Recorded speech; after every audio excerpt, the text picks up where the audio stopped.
Good afternoon. I am Vivek Pandey. I feel honored to welcome all the teachers and staff members in this in-house training of Chandrasekhar Vidyapeeth. I am sure that you will feel enriched with knowledge after completion of this event.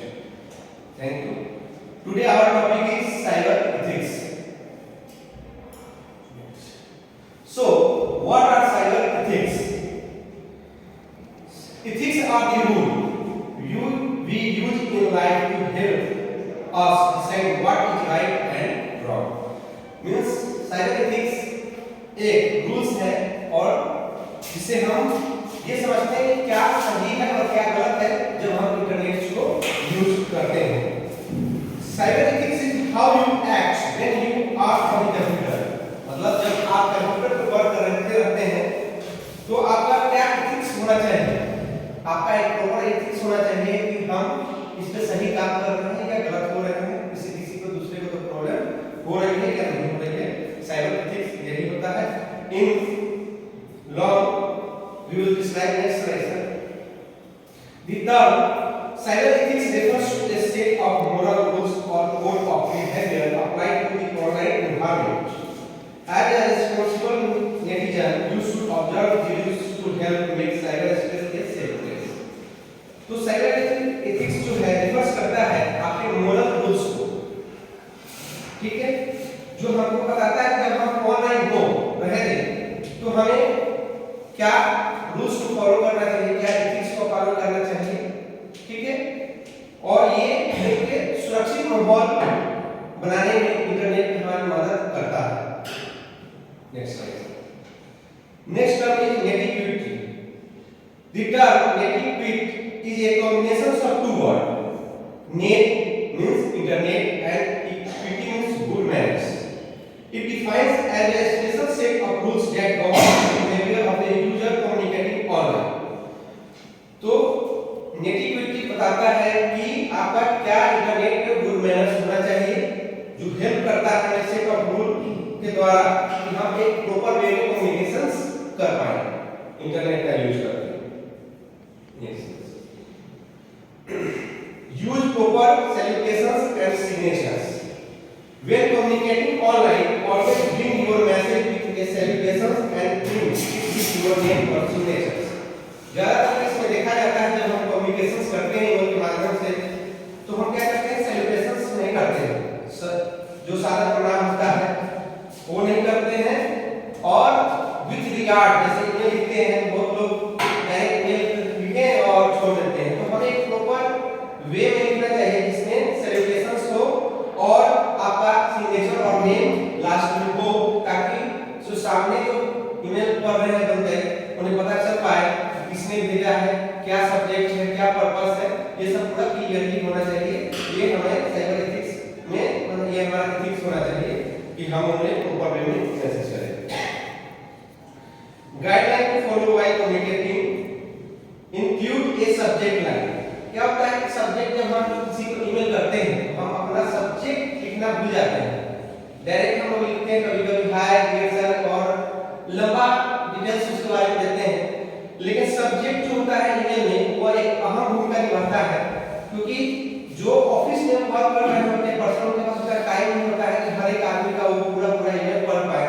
तो हम जब subject लिखते हैं तो उन्हें ये पता चल जाता है कि किस सब्जेक्ट ऊपर है, किस पे ज्यादा फोकस किया जाए और नहीं, और वो मैटर्स को समझ लेते हैं और उस पे आगे काम करते हैं. तो हमें अपना सब्जेक्ट चाहे वो लेटर हो या ईमेल हो, सबसे पहले सब्जेक्ट को अच्छे से क्लियर मेंशन करना चाहिए. Keep your message concise. Means message जब हम लिखते हैं तो उसे कंसाइज वे में लिखना चाहिए, छोटा में लिखना चाहिए, क्योंकि उतना टाइम नहीं होता कि हर एक मैसेज को आप ज्यादा डिटेल्स से पढ़ पाए. जो वर्किंग प्रोफेशनल्स हैं उन लोगों के पास तो कंसाइज रहता है, तो ज्यादा से ज्यादा हमें कोशिश करना चाहिए कि उसे कंसाइज रूप में लिखा जाए ताकि उसको आप रिप्लाई जल्दी से जल्दी पढ़ के आपका रिप्लाई कर सकें. Next, be respectful, avoid subtraction. मतलब आपको जैसे है कि अगर आपको रिस्पेक्ट चाहिए तो हमें दूसरे के साथ वैसे ही ट्रीट करना चाहिए जैसे हम उनसे आशा करते हैं. अगर आप किसी को रिस्पेक्ट दीजिएगा तो आप उनसे पाइएगा। मतलब हमें दूसरे के साथ वैसा व्यवहार नहीं करना चाहिए जैसा हम दूसरे से नहीं चाहते हैं। इसलिए हमें दूसरे से वैसा ही व्यवहार करना चाहिए जैसा हम दूसरे से अपेक्षा करते हैं, आशा करते हैं। ठीक है, next question. Respect other privacy. Do not read और फॉरवर्ड अनदर पर्सन मेल और message without seeking this permission. हमें दूसरे किसी भी पर्सन का मेल और मैसेज विदाउट उनके परमिशन से नहीं पढ़ना चाहिए। ये हमारे साइबर एथिक्स के खिलाफ है या हमारे एथिक्स के खिलाफ है, क्योंकि बहुत सारा कॉन्फिडेंशियल डाटा हमारे लैपटॉप में सेव रहता है, तो कुछ लोग इसका गलत यूज करते हैं, तो ये नहीं करना चाहिए। Obey copyright laws. Copyright do not copy और post someone content from the internet and claim its as your own. क्या होता है कि हमें कॉपीराइट रूल्स का फॉलो करना चाहिए। क्या होता है कि कुछ बंदे जो कुछ आदमी होते हैं वो बड़ी मेहनत से अपना कंटेंट बनाते हैं, और कुछ पर्सन जो होते हैं उनके कंटेंट्स का मिसयूज करते हैं, फ्री में उनका कॉपी कर लेते हैं और उसको अपना शो करते हैं, जिससे क्या होता है सामने का जो व्यक्ति है जो अपने मेहनत से इस कंटेंट को तैयार किए हैं उन्हें बहुत ही हानि और समय का उनका बर्बादी होता है। इसलिए आप दूसरे का कंटेंट को महत्व दीजिए और कॉपीराइट लॉ का पालन कीजिए।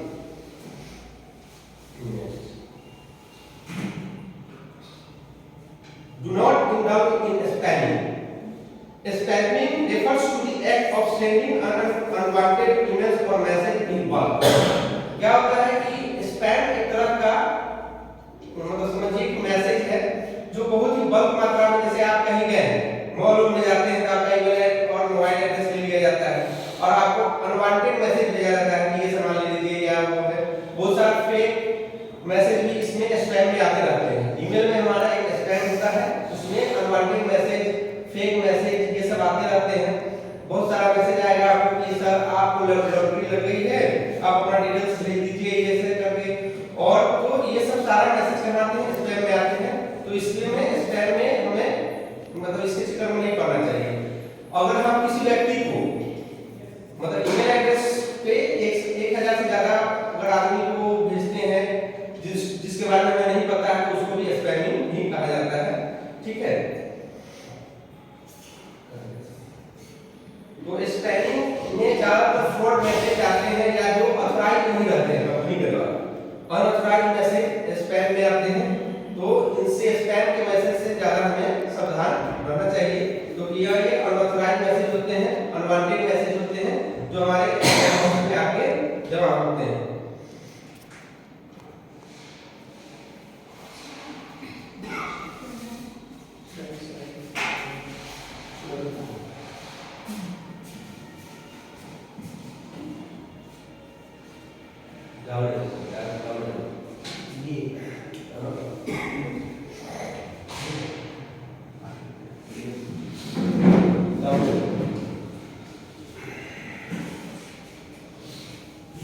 Appropriate language. Be polite and courteous to everyone while communicating on internet and also check for your spellings. हमें जब कम्युनिकेशंस करते हैं तो उसमें हमें पोलाइटली होना चाहिए और सही स्पेलिंग्स और का यूज करना चाहिए। Use appropriate emoticons and acronyms. मींस जब हम कम्युनिकेशंस करते हैं डाउन एरो सर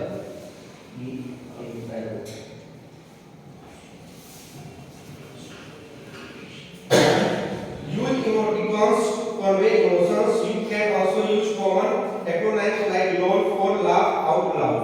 क्या होता है जब हम कम्युनिकेशन करते हैं तो हमें एक्रोनिम्स और इमोजी का भी यूज करना चाहिए, ये हमारे कम्युनिकेशन को इफेक्टिव बनाते हैं।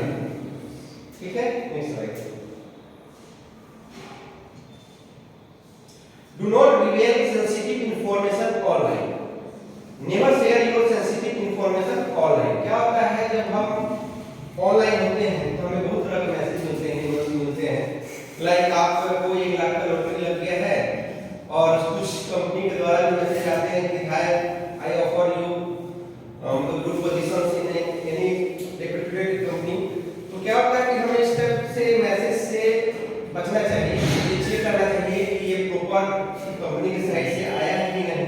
ये नहीं कि बस देखे और खुश हो गए और उसमें क्या किए कि अपना पूरा डाटा उसको दे दिए, जैसे village address, name, PAN card, Aadhaar number, ये सब जो कॉन्फिडेंशियल डाटा होता है हमें किसी अदर्स के साथ शेयर नहीं करना चाहिए। अगर शेयर करना चाहिए तो उसमें पूरा कॉन्फिडेंस होना चाहिए कि ये सही जगह से मैसेज आया है, तो नहीं तो ज्यादातर इसमें क्या होता है कि आपका गलत यूज हो सकता है। जैसे आपका मान लीजिए कोई बैंक अकाउंट नंबर और आईएफएससी कोड ये सब आप किसी को प्रोवाइड कर दिए, उसके पास ऑलरेडी कुछ जानकारी है, आपका नाम, फादर नेम ये सब पता है, वो क्या करेगा आपको एक मोबाइल नंबर को ओटीपी भेजेगा, कहेगा कि सर आपका अकाउंट अगर बंद होने वाला है कृपया। बहुत सारा ऐसा केस आया है सामने, जो गरीब लोग हैं वो जानते नहीं है इसके बारे में, तो उनको मैं बैंक से मैसेज आता है कि सर आपका अकाउंट अगर नहीं आप ये कीजिएगा तो बंद हो जाएगा, या तो आप ब्रांच आ जाइए, नहीं तो एक ओटीपी आएगा आपके नंबर पे वो बता दीजिए, और जैसे ही ओटीपी बताते हैं आपका पूरा पैसा आउट ऑफ अकाउंट हो जाता है। मतलब तो इसलिए है कि हमें अपना जो नॉर्मल से नॉर्मल इंफॉर्मेशन है ऑनलाइन शेयर नहीं करना चाहिए, ताकि हम जो है इस टाइप के खतरों से बच सकें। ठीक है, next selection cyber ethics for e-commerce. तो हमें ई-कॉमर्स के लिए भी एक साइबर एथिक्स है जिसका पालन करना चाहिए। पहले जानते हैं कि ई-कॉमर्स होता क्या है। E-commerce stands for electronic commerce, which refers to the transactions of goods and services online using the internet. While buying this selling product, each associate should stick to ethical conduct to ensure that no one is cheated or tricked in any form. तो e-commerce आजकल बहुत famous है और ये हमारे जिंदगी को आसान बनाता है, क्योंकि मार्केट में बहुत सारी चीज अवेलेबल नहीं, तो हम किसका यूज करते हैं ई-कॉमर्स साइट, जैसे फ्लिपकार्ट हो गया, अमेज़न हो गया और बहुत सारी कंपनियां हैं, तो हम इसका यूज करते हैं। लेकिन इसके यूज करने के साथ साथ चूंकि ये हमें बहुत सारी सुविधाएं प्रोवाइड करती है, बहुत सारे सामान घर बैठे पहुंचा देती है, लेकिन इसके साथ डिसएडवांटेज भी है जिससे हमें बचना चाहिए। Next slide, online fraud means prospectively misrepresenting fact to deceive another person for personal gain. Fraud committed using internet is called online fraud. Fraud जो है कि आपको मिसगाइड करके आपसे पैसा ठगी हो गया या आपका इंफॉर्मेशन लेने के तरीका आपको क्या करते हैं, फ्रॉड, ऑनलाइन फ्रॉड करते हैं। Reason for increase in online frauds, क्या क्या रीजन है ऑनलाइन फ्रॉड्स का? 3 रीजन है, एम्बिग्युइटी, हैकिंग और लीगल लूपहोल्स। एम्बिग्युइटी में मतलब आप अगर क्लियर नहीं, कुछ इंफॉर्मेशन आपके पास कुछ मतलब आप किसी चीज के बारे में ज्यादा स्पष्ट नहीं, तो वो कंफ्यूजन क्रिएट करता है और उसको आपके उस कंफ्यूजन का फायदा जो है सामने वाला जो है उसका यूज करके आपसे, जैसे एग्जांपल के लिए आप कंफर्म नहीं है कि बैंक का क्या रूल है और बैंक से आपको कॉल आ गया, आप उस कंफ्यूजन के चक्कर में क्या होता है कि आप अपना डाटा उसको दे दिए, तो यहाँ भी आप मिस कर गए। फिर है हैकिंग। हैकिंग जो है कि नॉर्मल पर्सन का बात नहीं है, ये एक्सपर्ट लोग जो हमारे आईटी सेक्टर में बैठे हुए हैं वो क्या करते हैं, आपके सिस्टम को ही हैक कर लेंगे और फिर वहां से जो पूरा आपका डाटा निकाल लेंगे। इसलिए अनऑथराइज्ड सॉफ्टवेयर, हमें अनऑथराइज्ड सॉफ्टवेयर और ये सबसे बचना चाहिए, क्योंकि इसमें जो है वायरस आने का खतरा रहता है और बहुत सारे ऐसे वायरस होते हैं जो आपके सिस्टम में रहते हुए आपका पूरा इंफॉर्मेशन जो है अदर सिस्टम को सर्वर के माध्यम से भेज दिया जाते हैं। तो हमें हमेशा ऑथराइज्ड सॉफ्टवेयर का यूज करना चाहिए। लीगल लूपहोल्स, लीगल लूपहोल्स का मतलब है कि आपके बहुत सारी जैसे कंपनियां हैं वो अपना सॉफ्टवेयर अपडेट रखती है, अगर उसमें कुछ लूपहोल हुआ तो उसे हैकिंग होने का ज्यादा संभावना होती है। जैसे अभी हाल ही में रेलवे का साइट कुछ समय के लिए बंद हो गया था, तो क्योंकि उसका उसमें लूपहोल पाया गया और उसको किसी ने हैक कर दिया। तो लूपहोल अगर मान लीजिए किसी साइट के मैंने बैंक का ही अगर लूपहोल मिल गया और उसे एक दिन के लिए उसका सर्विस स्टॉप हो गया तो उसको करोड़ों का घाटा लग जाता है। इसलिए ज्यादातर कंपनियां और ये ब्लैक हैट और रेड हैट प्रोफेशनल्स को रखते हैं ताकि वो उनके लूपहोल को खोजे और उन्हें क्लोज करे ताकि उन्हें कोई घाटा नहीं लगे। Next slide. Misleading product listing. Misleading product listing का यह मतलब है कि जब हम ऑनलाइन सामान मंगाते हैं तो क्या होता है कि वहां पे प्रोडक्ट दिखाया जाता है और जो डिस्क्रिप्शन दिया जाता है उससे प्रोडक्ट का डिफर आता है। तो हमें ये चेक कर लेना चाहिए कि जो डिस्क्रिप्शन में दिया गया था प्रोडक्ट, क्या वो प्रोडक्ट हमें मिला है, क्या वो सारा उसका फीचर्स वही है जो हमारा वहां पे लिखा गया था। अगर नहीं लिखा गया था तो हमें रिटर्न पॉलिसी का यूज करना चाहिए ताकि हम इस टाइप के फ्रॉड से बच सकें। Selling counterfeit products. Some sellers may utilize third-party supplier drop shipping and ship stolen or reverse distribution। मतलब जो बहुत सारे कंपनियां होती हैं वो क्या करती हैं कि दूसरे के टैग का यूज करके सेम, जैसे ये एडिडास का है और सेम एडिडॉल्स नाम थोड़ा चेंज कर देंगे और उसी सिंबल का यूज करते हैं। तो हमें जब भी प्रोडक्ट का कोई भी अगर सामान खरीदने जाए तो हमें उसको सही से देखना चाहिए कि ये एडिडास का ही है। बहुत जो मतलब कम एजुकेटेड पर्सन है तो उन्हें सिर्फ सिंबल देके और सामान खरीद लेते हैं। वो स्पेलिंग नहीं चेक करते हैं कि एडिडास और एडिडॉल्स दोनों डिफरेंट है। एडिडास ओरिजिनल हो गया, एडिडॉल्स कॉपी हो गया। तो हमें माइनर मिस्टेक्स और स्पेलिंग ये सब पूरा चेक करना चाहिए, सिर्फ सिंबल के ऊपर नहीं जाना चाहिए, सिंबल पर चेक करके कोई भी सामान लेना चाहिए। Unfriendly return policy. बहुत सारा जो ऑनलाइन शॉपिंग साइट्स हैं वहां पे हमें ये चेक कर लेना चाहिए कि जो सामान हम मंगा रहे हैं क्या उसका रिटर्न पॉलिसी है कि नहीं। जैसे एग्जांपल के लिए 2-3 साल पहले 2018 की बात है, उस समय क्लब फैक्ट्री नया आया था, उसका प्रमोशन काफी अच्छा था और अच्छा प्रोडक्ट दिखा रहा था। तो मैं भी वहां से एक सामान मंगाया, लेकिन उस समय क्या था कि वो चाइना का कंपनी था। मैंने चेक कर लिया था कि वो प्रॉपर ऑथराइज्ड कंपनी तो था क्योंकि वहां पे लिखा हुआ था HTTPS सिक्योर, बट क्या था कि उसका रिटर्न पॉलिसी मैंने चेक नहीं किया था और क्या हुआ कि उसका प्रोडक्ट जो है वास्तविक प्रोडक्ट से डिफर था। मैंने उसको रिटर्न करना चाहा लेकिन वहां पे रिटर्न पॉलिसी नहीं था। तो इसलिए पहले हमें चेक कर लेना चाहिए कोई सामान मंगाने से पहले कि उसका क्या रिटर्न पॉलिसी क्या है। ठीक है, ये हमारे हेल्प करता है। Fraudulent payment. फ्रॉडलेंट पेमेंट का मतलब यहाँ ये है कि बहुत सारी अभी डुप्लीकेट ऑनलाइन साइट्स हैं और बहुत सारे अभी ई-कॉमर्स बिजनेस में आ गए हैं फ्रॉड। छोटा मोटा क्या है कि आपको फेक वेबसाइट बना देंगे, वो क्या करेंगे आपको प्रोडक्ट का ऑर्डर ले लेंगे, आपका पेमेंट ले लेंगे, आपका पेमेंट लेने के बाद प्रोडक्ट आपके पास पहुंचेगा नहीं क्योंकि वो पूरा साइट ही फ्रॉड रहता है। दूसरा है कि वहां जब आप पेमेंट करते हैं तो आप अपना सारा डिटेल्स वहां भरते हैं जो उनके रिकॉर्ड में वहां सेव हो जाता है, जैसे आपका pin, password number, card number. तो हमें इस सब से बचना चाहिए, ये चेक करना चाहिए कि पहले प्रॉपर है कि नहीं। दूसरा है कि पहले चेक कर लें कि प्रॉपर साइट है कि नहीं। और ज्यादातर है कि अनवांटेड साइट पे ज्यादा पेमेंट जो जिस कार्ड में आप ज्यादा अमाउंट रखते हैं उसका यूज ना करके 2 कार्ड रखिए जिसमें आपका एक में लो अमाउंट हो ताकि आपको ज्यादा नुकसान नहीं हो पाए। Next, charity fraud. It is a type of online scam where the victim willingly give the money under false pretense। मतलब क्या है कि ऑनलाइन फ्रॉड आजकल बहुत हो गया। जैसे आप लोग देखते होंगे कि बहुत सारा ऐड आता रहता है कि मेरा बच्चा बीमार है, इसको कैंसर हो गया है या अदर बीमारी है, कृपया हमें सहयोग करें।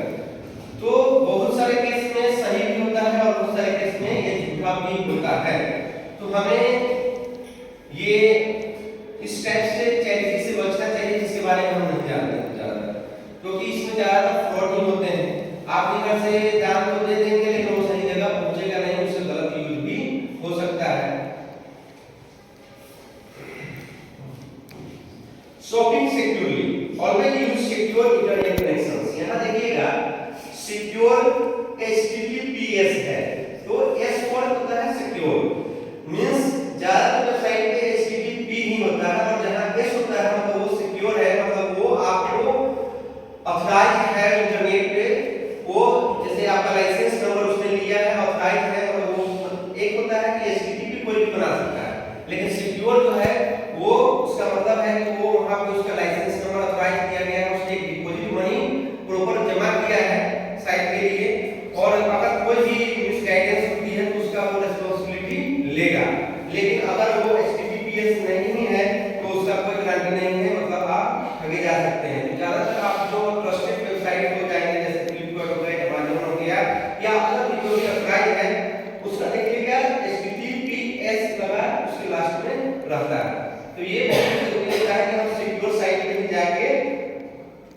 भी अपना ये कार्ड का ये जो भी है वो पेमेंट करें या कोई सामान मंगाएं या जमीन खरीदना है तो सिक्योर साइट से करते हैं। आजकल लैंड भी है, लोग यहाँ गुजरात और कहीं कहीं फ्लैट भी बुक करते हैं।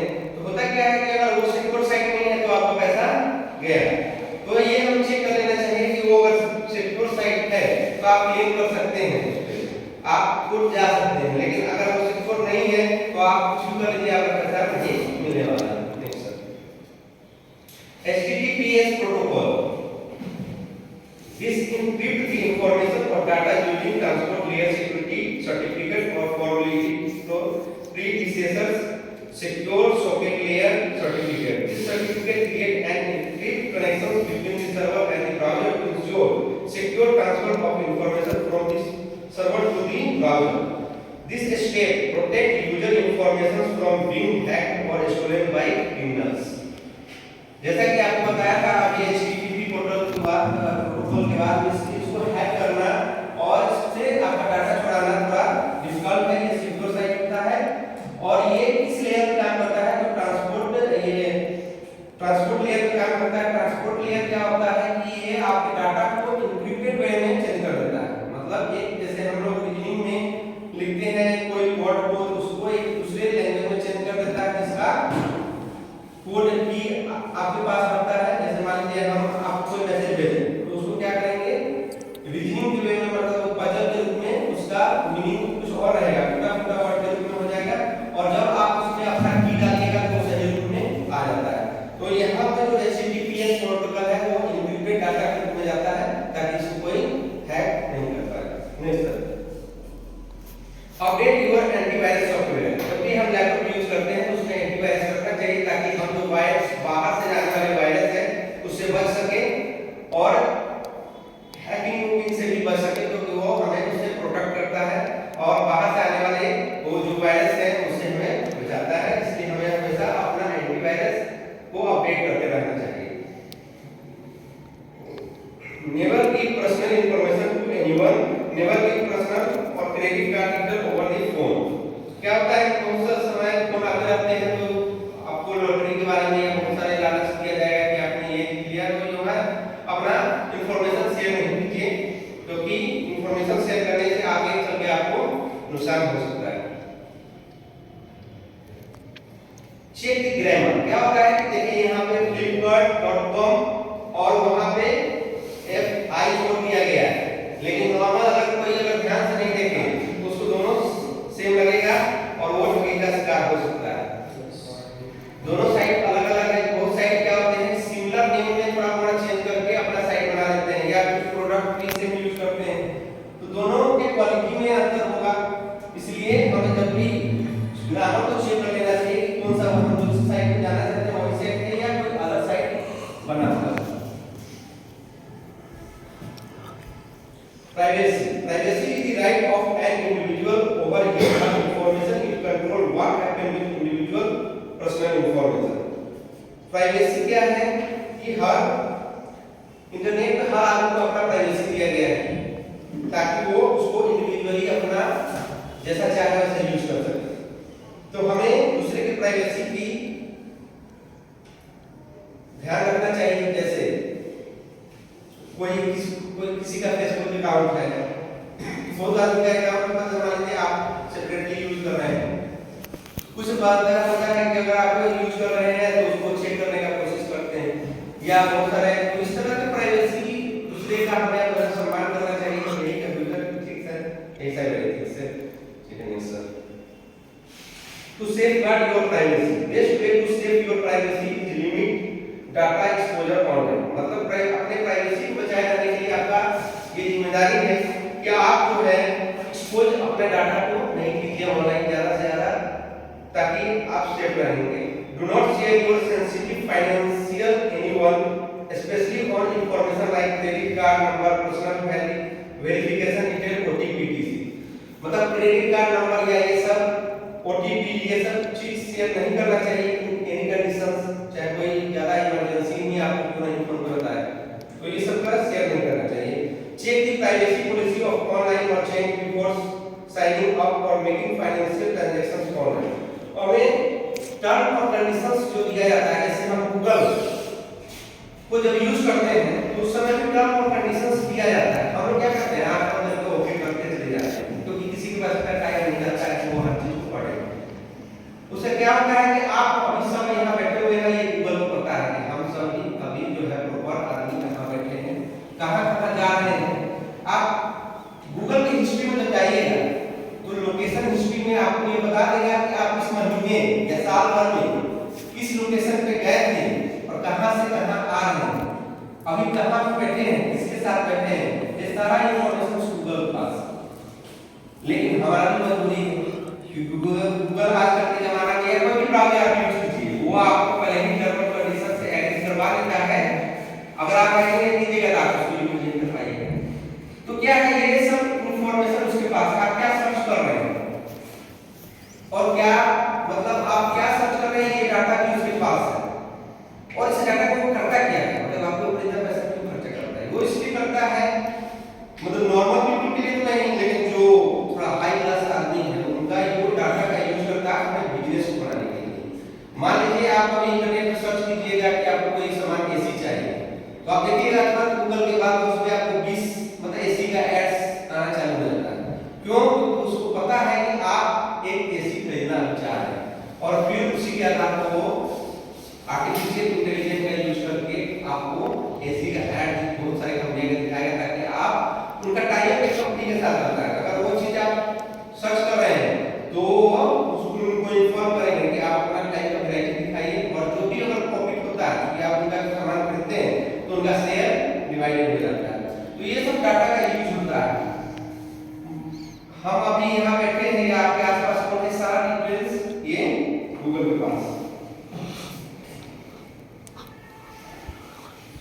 Update the operating system and regularly install safety purchase computing device safeguard your phone malicious software। क्या होता है कि हमें अपने जो ऑपरेटिंग सिस्टम है उसको हमेशा अपडेट करते रहना चाहिए, ताकि हम न्यू फीचर्स जो भी है आया है उसको उससे अपडेटेड होते रहे और साथ ही हम जो वायरस है उससे बच सकें। Never use open connection for communication, use secure wifi. क्या होता है कभी कभी कि वाईफाई हमें फ्री दिया जाता है कुछ जगह पे।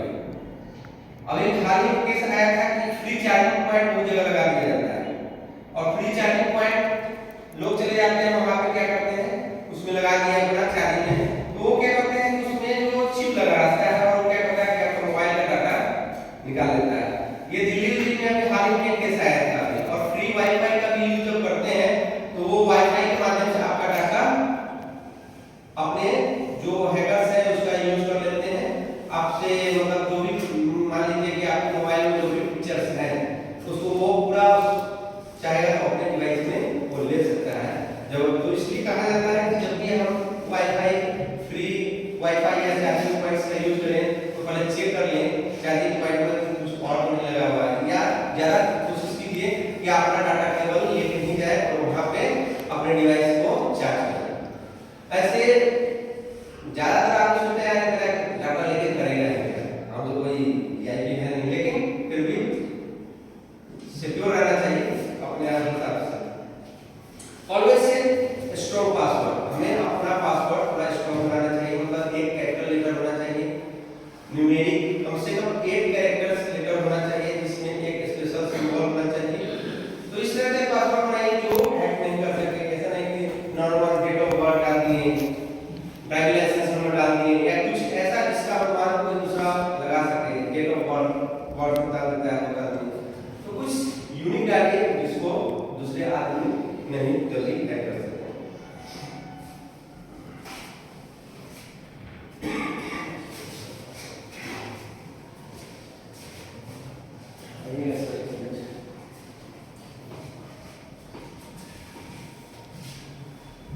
Step to make your password strong. Make sure that the password is minimum 8 character long. मतलब हमारा पासवर्ड जो है 8 कैरेक्टर मिनिमम लंबा होना चाहिए, ताकि उसका सोचने में किसी को थोड़ा टाइम लगेगा।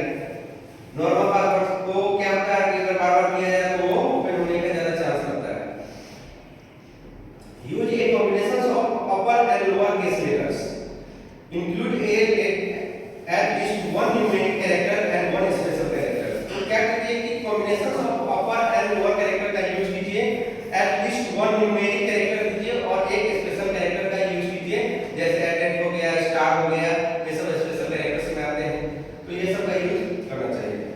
B creative, never use personal information like your name, date, birthday, driving licence number और पासपोर्ट नंबर, हमें ये सब का नॉर्मली यूज नहीं करना चाहिए, क्योंकि कोई अनुमान लगा देगा कि लास्ट 4 नंबर अच्छा ये हो सकता है। अब next topic cyber theft. Cyber theft is stealing of confidential personal and financial information such as card details, etc. from a computer or a mobile password, bank details, credit phone, and misuse it to harm the user when you access the internet। मतलब ये जो cyber theft जो होते हैं ये बंदे लोग क्या करते हैं कि आपका पर्सनल डाटा चुराएंगे और उसके आधार पे आपसे क्या करेंगे, आपको हार्म पहुंचाने का कोशिश करेंगे।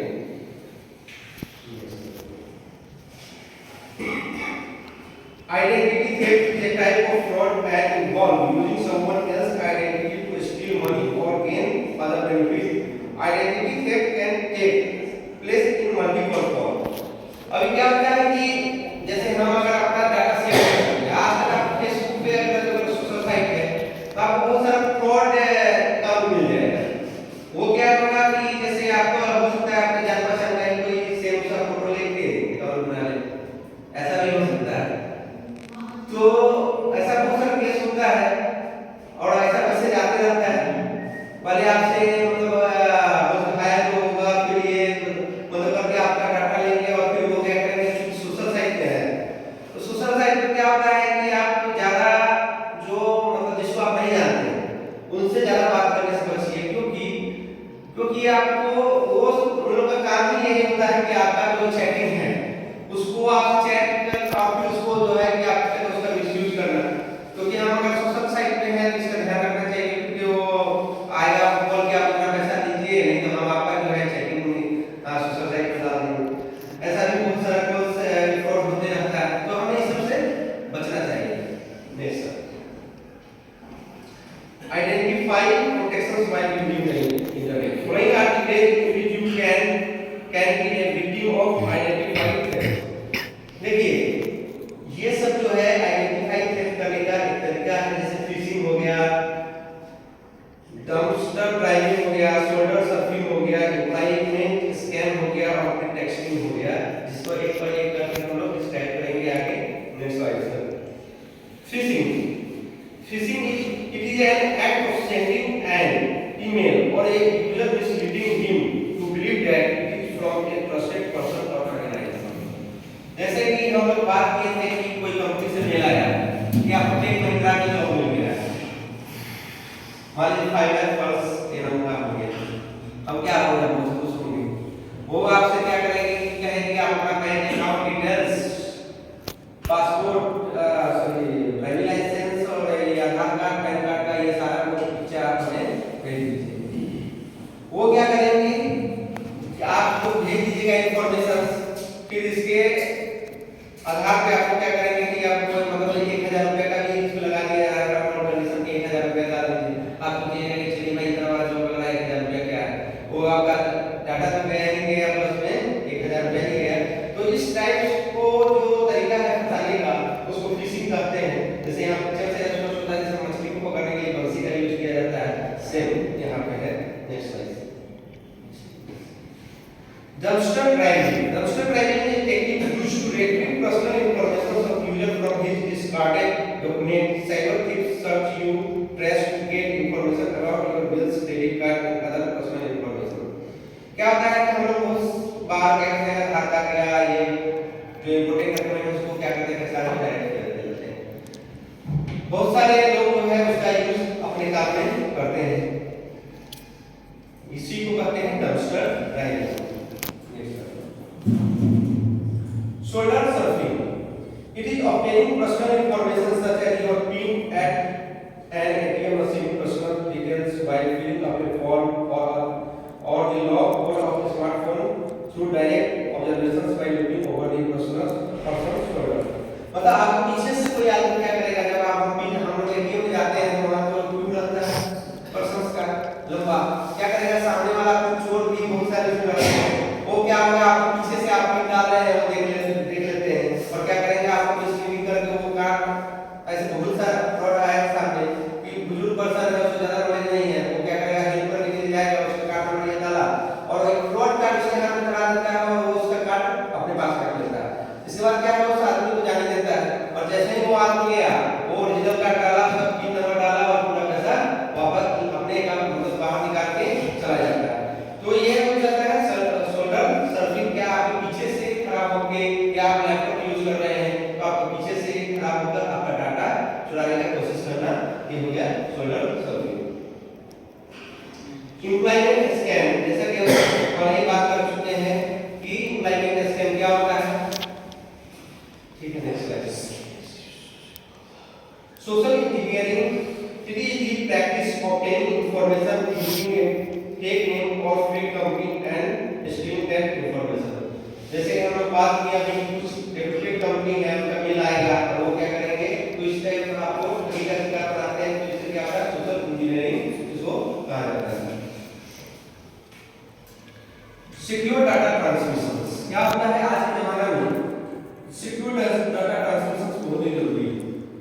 जैसे बीच में आ रहा था कि व्हाट्सएप का जो सरकार जो है वो इंफॉर्मेशन अपने पास रखती है, तो बीच में आ रहा था कि नहीं ऐसा कानून व्हाट्सएप भी क्लेम करा सरकार को नहीं आप ऐसा नहीं कर सकते हैं, लेकिन इंडिया में कानून का सरकार ने बोला कि नहीं ये हमारे देश से सेफ्टी के लिए ज्यादा है, तो अपना हर देश जो है अपने देश में उसका डाटा सेंटर रखता है ताकि उसको रेगुलेट कर सके कि कोई क्रिमिनल एक्टिविटी तो नहीं हो सकती।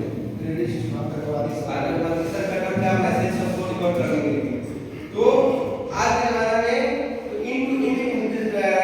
ये जो है कि मतलब इंक्रिप्शंस जो है ये व्हाट्सएप यूज करता है आज के जमाने में, ताकि आपका ये बताने की कोशिश करता है कि आपका डाटा सिक्योर है, ये कहीं अदर पर्सन के द्वारा नहीं किया जाता। लेकिन यहाँ एक रूल ये है कि वो इंडियन गवर्नमेंट आपका उसका एक डाटा कॉपी करके वो रखती है जो कि क्रिमिनल एक्टिविटी को कंट्रोल करने के लिए होती है।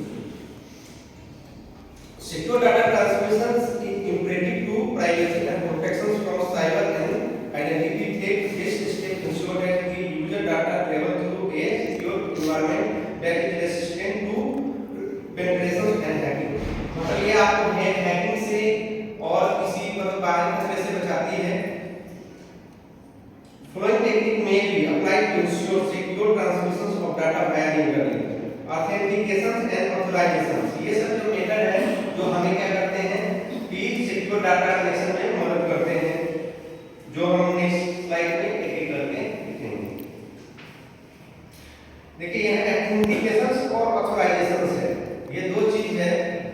तो ऑथेंटिकेशन क्या होता है कि ये आइडेंटिफाई करता है कि आप जो बंदा जो व्यक्ति जो है आप जो वही अकाउंट जिसने अकाउंट बनाया आप वही आदमी है या कोई दूसरा आदमी। तो क्या होता है ये हमसे मांगता है अपना लॉगिन डिटेल्स जैसे लॉगिन आईडी और उसका पासवर्ड। अगर आपने सही डाला तो वो आइडेंटिफाई करता है कि नहीं आप सही आदमी हैं, अदर वो क्या करता है कि एक्सेस को रोक देता है कि यू आर डिनाइड, आप इसका यूज नहीं कर सकते। हाँ अगर आपने किसी को दे दिया है अपना यूजर आईडी एंड पासवर्ड तो ही वो एक्सेस कर सकता है। ऑथराइजेशन क्या है? ऑथराइजेशन एक अथॉरिटी है, मतलब एक राइट दिया जाता है व्यक्ति को कि आप ये सारा काम इस पे कर सकते हैं। जैसे बहुत सारा साइट पे मान लीजिए कि डाटाबेस में आपको अथॉरिटी दिया गया है कि आप उस डाटा को चेंज भी कर सकते हैं, तो ये आपको जैसे हम फ्लिपकार्ट पे यूज करते हैं जनरल यूजर है, हमारे पास ये अथॉरिटी नहीं है कि हम उसके सामान का जो लिस्ट है उसका डिस्क्रिप्शन से ही चेंज कर सकें, लेकिन जो उसके एम्प्लॉय है वो उसको चेंज कर सकते हैं क्योंकि उनके पास अथॉरिटी है कि वो लिस्ट नया लिस्ट बना सके, उनमें मॉडिफिकेशंस कर सके, नया आइटम जोड़ सके, कुछ आइटम जो फॉल्स है उसको हटा सके। तो ये हो जाएगा ऑथराइजेशन।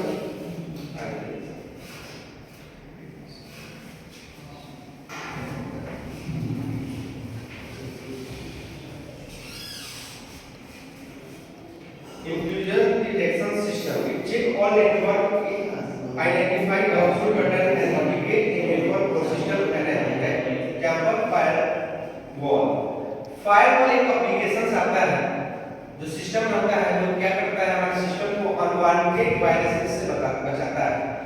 आप जब कोई बड़े ऑर्गेनाइजेशन में काम करते हैं तो वहाँ क्या होता है कि सारे लैपटॉप या जो भी सिस्टम ऑर्गेनाइजेशन के अंदर में लगा हुआ है वो फायरवॉल का यूज करते हैं।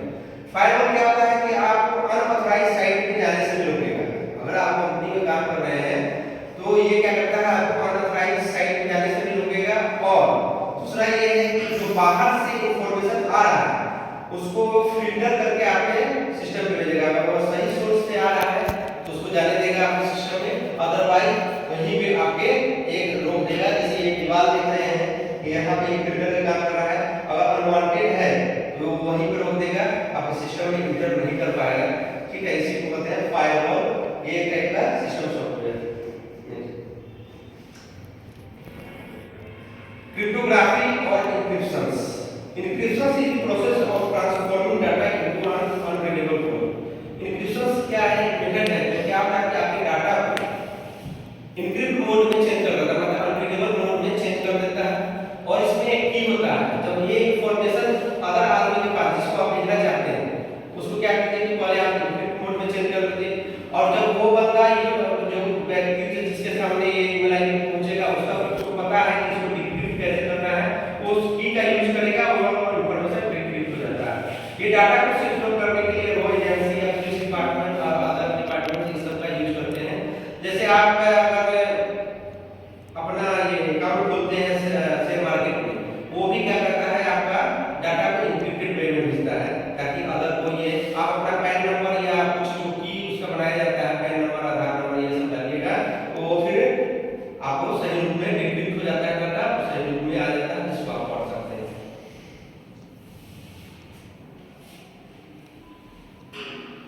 ये तो हो सकता है कि आप पिन और पासवर्ड अपना किसी से शेयर नहीं करना चाहिए, ये स्लाइड में चाहिए।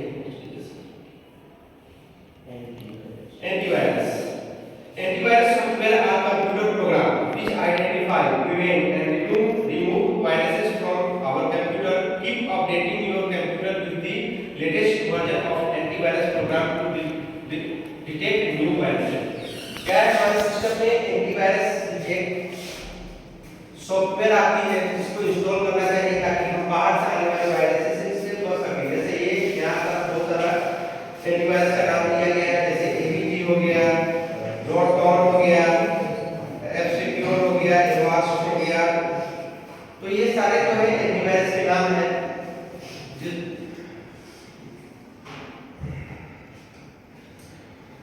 Intellectual property right. अब देखिए होता क्या है कि बहुत सारा आविष्कार होता रहता है,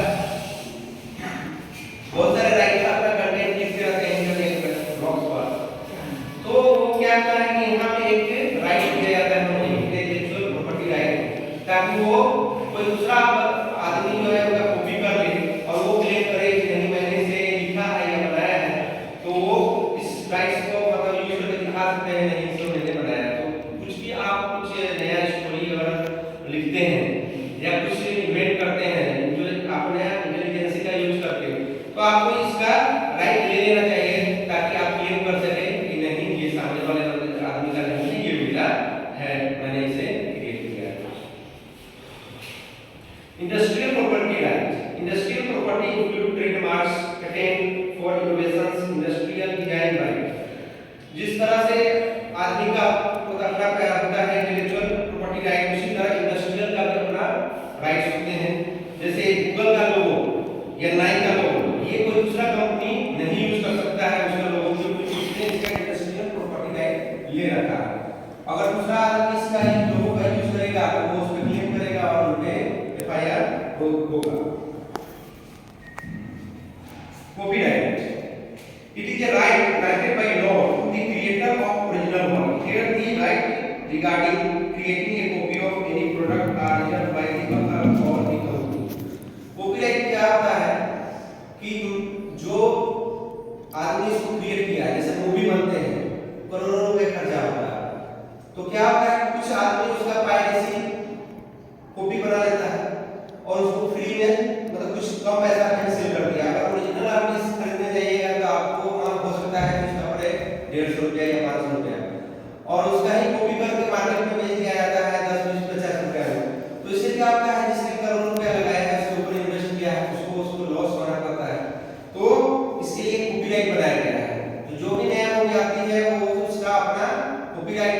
करवाते हैं और सामने वाला अगर उसको उस रूल को फॉलो नहीं करता है तो उसपे क्रिमिनल केस होते हैं, क्योंकि आपने उनको बिजनेस नुकसान पहुंचाया है। ठीक,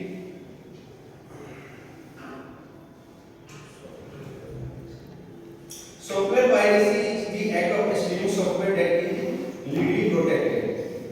मैंने अभी बात की सॉफ्टवेयर पायरेसी क्या होता है, सेम कॉपी बनाकर मार्केट में सेल करना जो कि अनऑथराइज है, तो इसी को कहते हैं software piracy. Online uploading and downloading, यहाँ दो टर्म्स है, अपलोड करना और डाउनलोड करना, जो हम लोग जनरल लाइफ में यूज करते हैं। अपलोड करने का मतलब हुआ कि हम कुछ भी चीज अपने कंप्यूटर सर्वर पे लोड करते हैं। मतलब जैसे आपने कोई गाना बनाया, एल्बम्स बनाया या कुछ भी कहानी लिखा या स्टोरी या जो भी कुछ भी हो, तो हम क्या करते हैं, उसको हम सर्वर पे अपलोड कर देते हैं। सर्वर पर जो सामने वाला होता है अगर उसको अच्छा लगा तो वो क्या करेगा, वहां से वो उसको डाउनलोड कर लेगा, अपने सिस्टम में ले आएगा। तो ये दो टर्म है, अपलोड करना मतलब अपने सिस्टम से सर्वर से अपलोड करना, और फिर वहां से अगर सर्वर से आपके कंप्यूटर में आता है तो उसको डाउनलोडिंग कहा जाता है। Software counterfeiting, it means illegal duplicating and selling copyright software in a form designed to make it appear legitimate। मतलब देखते हैं जैसे विंडोज, अगर हम नया लैपटॉप खरीदते हैं और दुकान में जाते हैं तो वहाँ ओरिजिनल कॉपी जो माइक्रोसॉफ्ट ऑपरेटिंग सिस्टम का आता है वो ऑलरेडी 5000 का आपका कॉस्ट पड़ेगा। आपको 5000 रुपये अगर ओरिजिनल से लेते हैं सॉफ्टवेयर तो 5000 रुपये पड़ेगा। तो क्या होता है, कुछ लोग कहते हैं यार 35,000 का लैपटॉप नहीं है, 5000 की लगाए इसमें, चलो क्या करते हैं कि इसका डुप्लीकेट कॉपी ले लेते हैं। तो वो क्या होता है 500 से 700 रुपए में आपको डुप्लीकेट उसका कॉपी डाल देगा, वर्क वो भी करता है। लेकिन जब आप जाइएगा उसको ऑनलाइन कभी भी आते हैं तो आपको इस टाइप का मैसेज दिखाएगा और कहेगा कि वो ऑनलाइन इंस्टॉल नाउ, आई इसको जाइए और मतलब आप काउंटरफीटिंग कर रहे हैं, मतलब आप इलीगल ये है सॉफ्टवेयर कॉपी है, तो आप इसको इंस्टॉल कीजिए, इसका पेमेंट कीजिए। OEM unbundling, it means stealing a stand-alone software that was intended to be bundled with a specific accompanying hardware such as device driver। Device driver क्या होता है, एक सॉफ्टवेयर होता है, इसको क्या होता है किसी भी ड्राइव, जैसे लैपटॉप में स्पीकर लगा हुआ है तो स्पीकर को चलाने के लिए एक स्पेसिफिक इसमें डिवाइस ड्राइवर लगा हुआ है।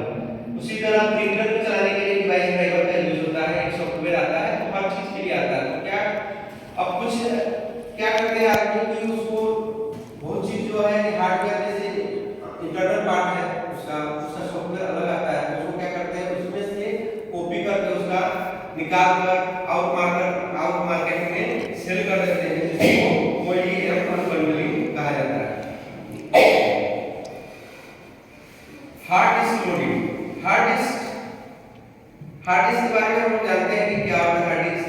ये हमारे जो कंप्यूटर में जो इंटरनल मेमोरी होता है वो हार्ड डिस्क होता है, जैसे सी ड्राइव प्रोग्राम के लिए और DEF मतलब हार्ड डिस्क में पार्टीशन करके आप इतना पार्ट बना सकते हैं, तो वो हार्ड डिस्क होता है। हार्ड डिस्क में जैसे हम इंटरनल मेमोरी जो भी करता है उसमें डाटा को स्टोर करने के लिए, प्रोग्राम्स को स्टोर करने के लिए हार्ड डिस्क का यूज करते हैं। हार्ड डिस्क फास्ट होता है आउटर मेमोरी के मुकाबले। तो यहाँ पे हार्ड डिस्क लोडिंग क्या है, hard disk loading refers to installing illegal copy of software on the hard disk of personal computer. The hardware dealers often make such offers to allure customer. ये क्या करता है कि कस्टमर को लालच देगा कि आप ओरिजिनल कॉपी नहीं करके हमसे कहेगा कि जो हार्ड डिस्क में आप डुप्लीकेट कॉपी करके क्या सिस्टम में डाटा को सेव करके नहीं कहलाता है hard disc.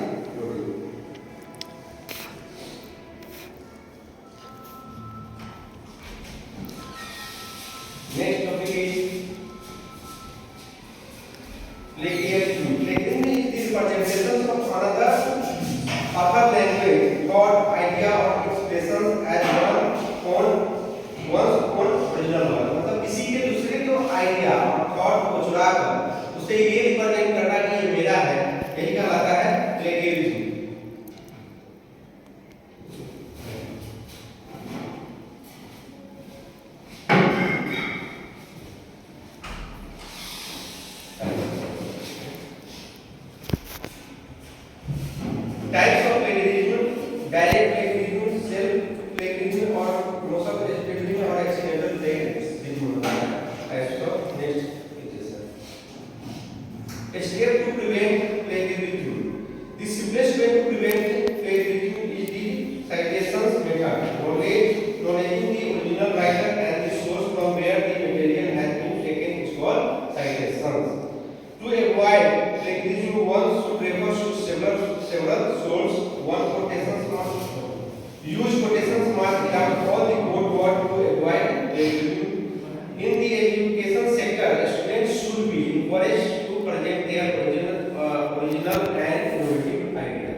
Digital property, digital property refers to any digital information related to you or created by you। Digital property भी ये दर्शाता है कि आपने जो इंफॉर्मेशन डिजिटली बनाया है वो आपसे रिलेटेड है, आप उसके ओरिजिनल क्रिएटर हो। Digital property include copyrighted digital material, registered trademark, patent और any digital content founded, invented or authored by you। Internet account are the contractual agreement between users and the service provider। Any personal information stored on electronic device, ये सारा चीज इसमें आता है, digital property के अंदर आते हैं।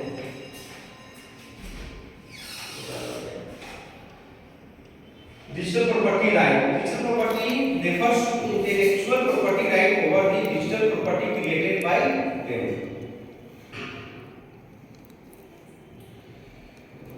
ट्रेडमार्क इन्फ्रिंजमेंट्स, मतलब जैसा देखे थे कि एडिडास का डुप्लीकेट करके इसको बना दिया जाता है, तो ये एक प्रकार का और उसके सामान को बेचा जाता है, तो ये एक प्रकार का चीटिंग है जो है कि ट्रेडमार्क इन्फ्रिंजमेंट में आते हैं। दूसरा है copyright infringement. Copyright infringement is the use of work protected by copyright law without permission of a user where such permission is required. Copyright infringement क्या हो गया कि आप किसी के दूसरे का मूवी या कोई कंटेंट चुरा कर विदाउट उनके परमिशन का आप बेच रहे हैं, वो हो गया कॉपीराइट इन्फ्रिंजमेंट। जैसे अभी साउथ का कुछ मूवी का रिमिक्स बनता है, अभी दृश्यम 2 आया था, वो भी एक साउथ मलयालम मूवी का ही पार्ट था, तो उसका जो स्टोरी है वो वहां से उठाया गया था। तो उसने क्या किया कि जो दृश्यम मूवी के जो डायरेक्टर है उन्होंने उससे कॉपीराइट किया कि हम आपके इस स्टोरी का यूज करके एक न्यू मूवी बनाना चाहते हैं, तो इसके लिए उन्होंने उसका कॉपीराइट लिया। अगर आप उसका कॉपीराइट नहीं लेते हैं तो वो कॉपीराइट इन्फ्रिंजमेंट में आता है, और वो जो मलयालम वाला डायरेक्टर है वो उनका केस कर सकता है कि आपने मेरे मतलब मूवी का स्टोरी चुराया है। Ways to protect digital property rights, patent violations। Patent violations or infringement is the commissions of a prohibited act with respect to a patent invented without permission from the patent holder। कोई भी आविष्कार का जो patent होता है, मतलब जिसने किया है उसको पेटेंट लेना पड़ता है गवर्नमेंट से। अगर आपने क्या किया है कि अगर किसी के आविष्कार को विदाउट उसके पेटेंट मतलब पेटेंट होल्डर है उससे पूछ के विदाउट उससे बिना पूछे आप उसका आइडिया को या उसके सामान का उससे ऊपर यूज कर रहे हैं, तो आप यहाँ पेटेंट का वायलेशन होता है।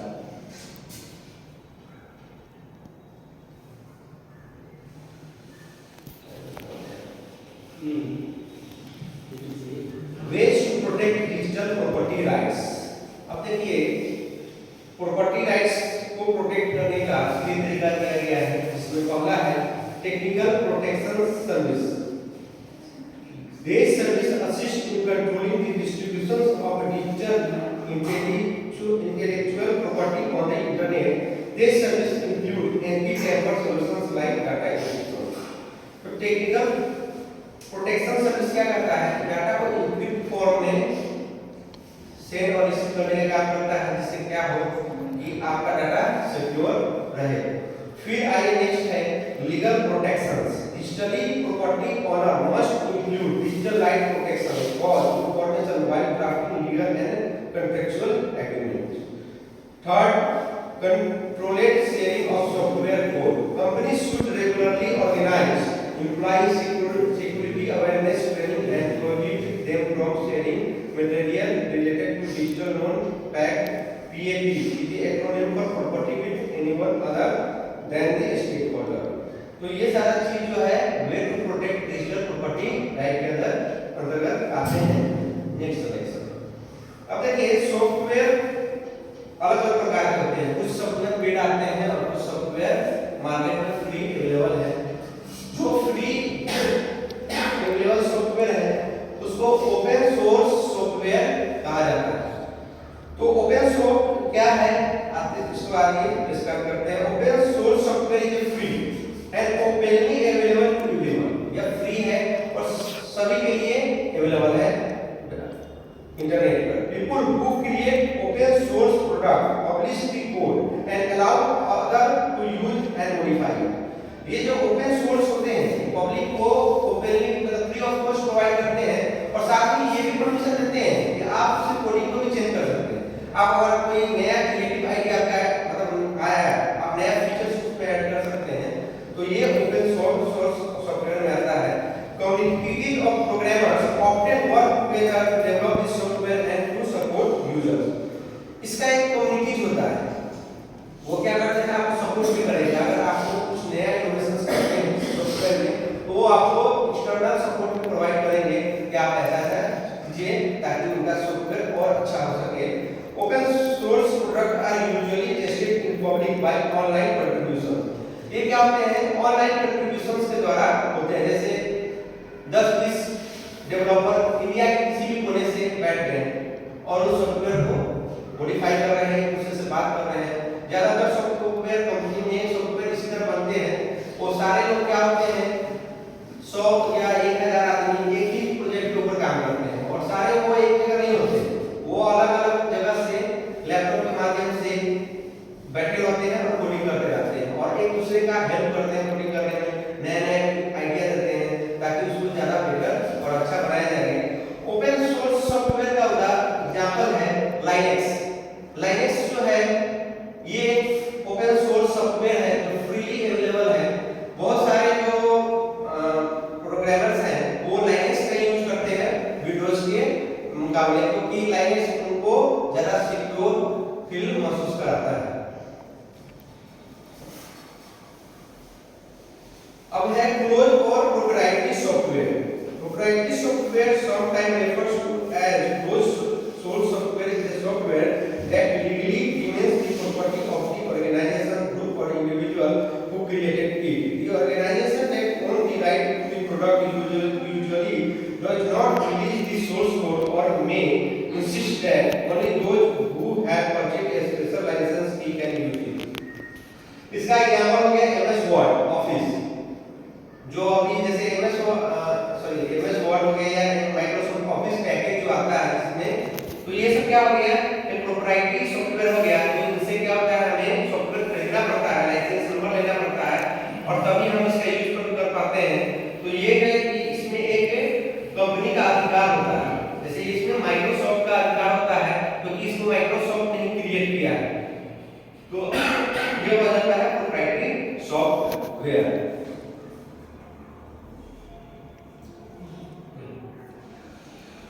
ठीक है तो बस